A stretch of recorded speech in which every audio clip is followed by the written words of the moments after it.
Buenos días chicos, vamos a empezar con nuestras clases de física. Me presento, soy el ingeniero María Guadalupe Eugenia González.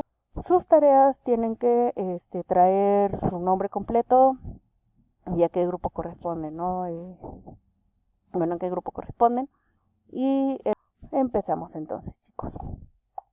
En la física, hay que saber que la física se derivó desde el momento en que los antiguos pensadores, dígase principalmente los filósofos griegos, que es de los que tenemos más información, ellos empezaron a crear o a ver cómo explicar el porqué de las cosas, ¿no?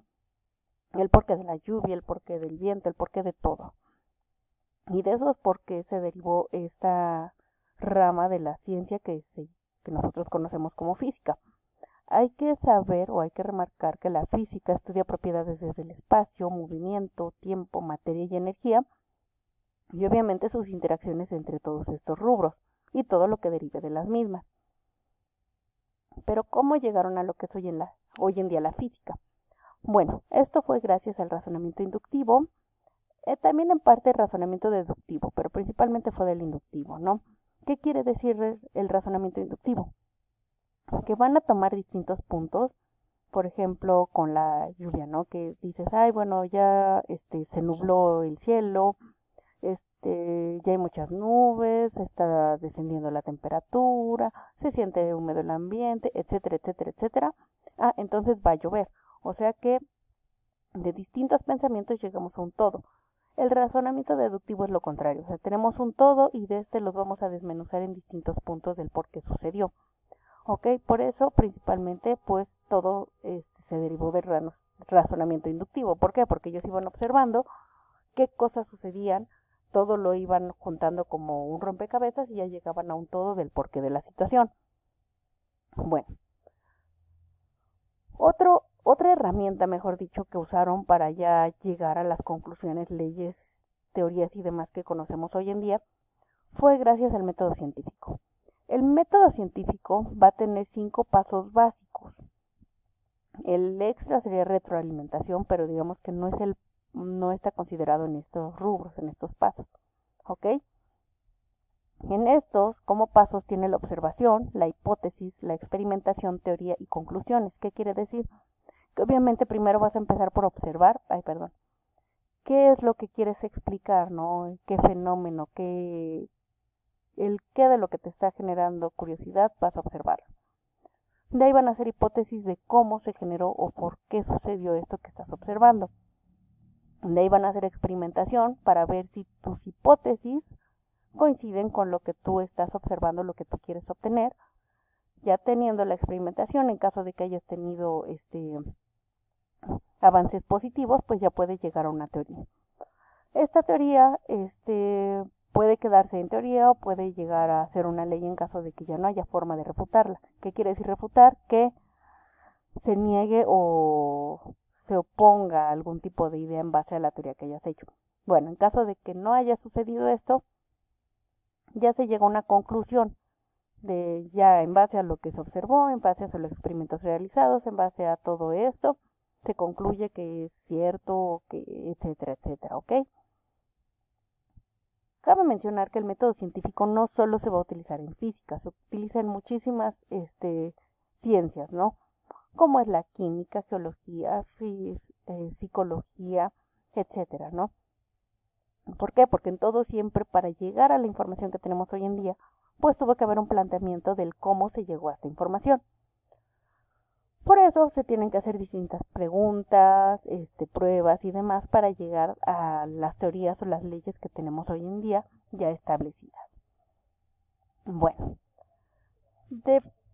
en base a esto, cabe mencionar que en la física vamos a tener medidas directas e indirectas. ¿Qué quiere decir? Las medidas directas son aquellas que nosotros podemos medir, que son tangibles, ¿no? ¿Qué quiere decir? Por ejemplo, pues me pueden medir cuánto mide, por ejemplo, una mesa, ¿no? Llegas, agarras tu metro o tu flexómetro y puedes medir y decirme cuánto mide, ¿no?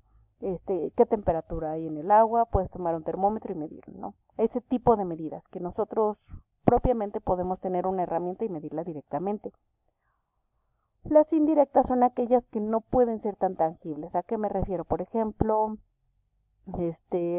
no sé, el tamaño de un átomo. O sea, sabemos que podemos medirlo, pero no es algo tan tangible, ya se necesitan ciertas herramientas y poder medir esto, ¿no? O por ejemplo, cuánto mide la temperatura que hay en el sol. No es algo que nosotros podamos ver, pero con cálculos y demás podemos llegar a esas conclusiones. A eso nos referimos que son medidas directas e indirectas. Las indirectas están bien las medidas, pero no es algo que nosotros podamos demostrar tan directamente, ¿sí? Bueno, dentro de esto, ¿por qué tenemos medidas? Bueno, porque siempre el ser humano va a necesitar cuantificar lo que lo rodea, ¿no? Por ejemplo, saber un agricultor cuántas o qué medidas de tierras tiene. Entonces tiene que saber cuántas hectáreas o cuánto mide la parcela, cuánto por cuánto, para saber a cuánto corresponde su terreno, ¿no? O saber a qué velocidad va un auto. Tenemos que saber las medidas. Así es que siempre se ha buscado tener esta forma de cuantificar lo que nos rodea.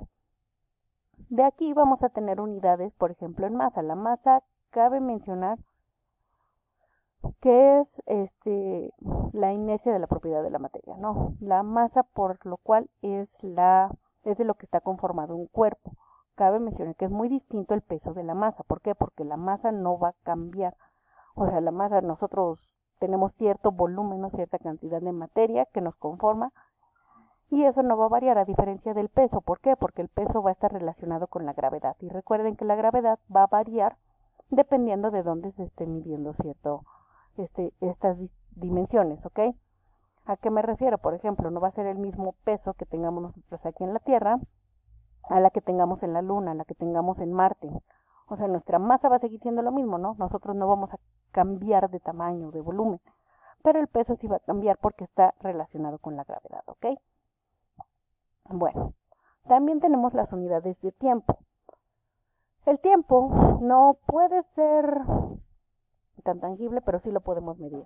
Tenemos relojes, tenemos calendarios, tenemos distintos medios para medir esta situación, ¿ok?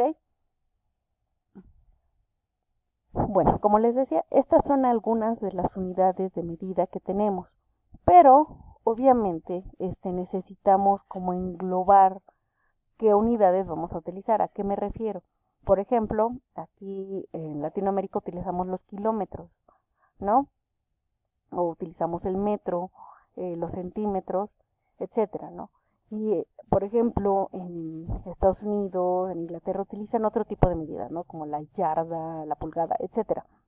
Sabemos a cuánto equivalen, pero no es una medida o una unidad de medida que utilicemos nosotros comúnmente. A eso me refiero. Por lo cual va a haber distintos sistemas de unidades. Uno de ellos es el MKS, que quiere decir que va a tener el metro, kilogramo y el segundo como unidades básicas de la longitud, masa y tiempo. Como les decía, ese es el MKS. Otro sistema es el CGS, que fue propuesto por Gauss en 1832. En sus unidades básicas de medida son centímetro, gramo y segundo. Para lo mismo, distancia, peso y tiempo, ¿ok? Y el MKS gravitacional. No es tan utilizado. ¿Por qué? Porque como lo dice su nombre, es gravitacional. O sea que va a tener como norma, digamos, la gravedad. El punto donde nos encontremos va a ser la gravedad que tengamos. En va a tener, por ejemplo, el kilogramo fuerza o kilopondios. Que esto va a ser, como les decía, relacionado a la gravedad. Es similar al MKS, pero tiene esta variación y por lo tanto no es tan común que lo utilicemos. Por lo tanto, bueno, de estas unidades, ¿cómo sabemos a cuánto equivale? Como les decía, si van a medir una mesa, utilizan su flexómetro o su metro y ya saben cuánto miden, ¿no? A estas herramientas se les llaman instrumentos de medida. Con esto, las unidades de medida